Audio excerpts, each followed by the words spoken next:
Nuoro, capoluogo delle tre Barbagie, è la provincia più forte e più primitiva dell'isola. Riprendendo il viaggio verso la nostra meta, Mamoiada e Orgosolo, ci viene incontro il paesaggio montano. Ecco il regno dei pastori, solitudine e silenzio. I boschi di lecci e di querce si sono diradati sui monti e questa visione rende il paesaggio più desolato ma anche più suggestivo. Qui parla alla mente e al cuore la madre terra come in un decaduto paradiso terrestre. L'aroma delle erbe selvatiche, il lento pascolar degli armenti, le voci delle sorgenti e degli uccelli, i canti della solitudine, il suono del vento sono come una musica sommessa in un mondo di poesia di cui le popolazioni vestono la vita ed i costumi con un sentimento che l'esperienza dei secoli ha reso prezioso.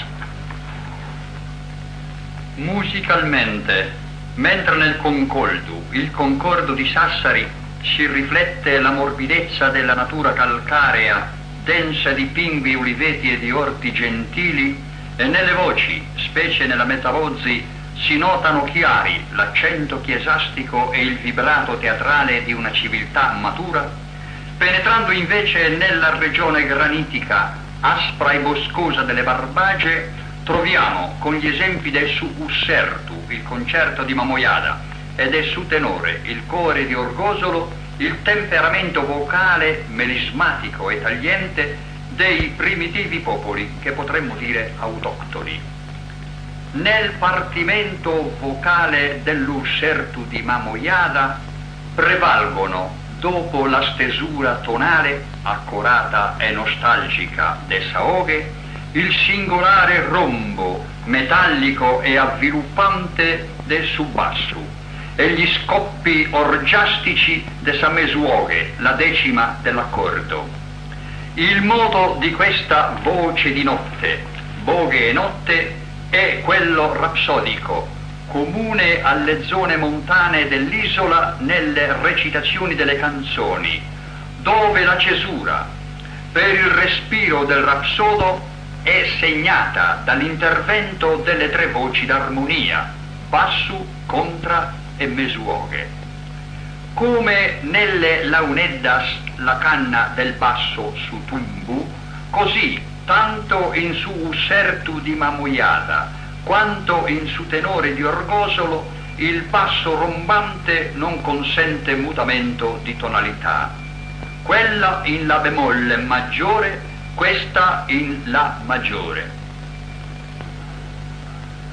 Ora sentiamo il concerto della Boghe e Notte, la voce di notte, dei quattro cantori di Mamoiada nella forma del recitativo rapsodico. Approfitta il Sardegna come il Sara si sersega e dormita ti schindare.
Mamoiada, situato sull'altopiano della Barbagia di Ollolai, a 644 metri sul livello del mare, fra boschi di noci e castagni.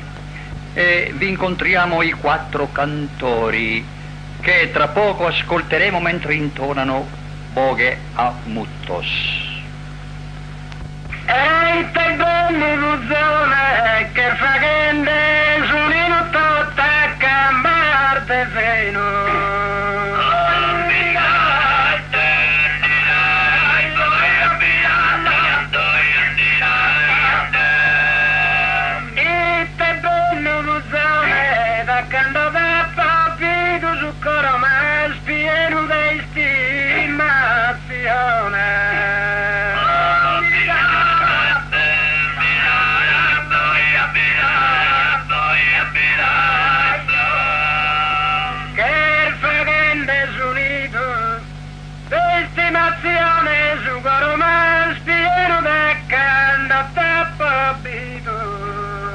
Riprendiamo il viaggio. Arriviamo fra poco ad Orgosolo, paese pastorale a pochi chilometri da Mamoiada, a 591 metri sul livello del mare. 5.000 abitanti circa vi vivono chiusi nella vita aspra del tempo antico e nelle tradizioni del costume. La strada è sempre sorvegliata dai monumenti più antichi della storia del mondo, i nurages. Il paesaggio ai piedi dei monti d'Oliena e di Sopramonte si fa vastissimo e profondo ed assume aspetti tragici come in questo nudo calvario all'ingresso del paese. Ora sentiremo i 4 del Sudenore di Orgosolo che intonano il modo della voce assaseria. Le parole cantate dalla Boghe suonano come accorata deprecazione del paese che invano ha giurato sulla croce di cessare le offese sanguinose che gettano così tragica ombra sul nome di Orgosolo. Ecco Boghi azzurrato, ita mia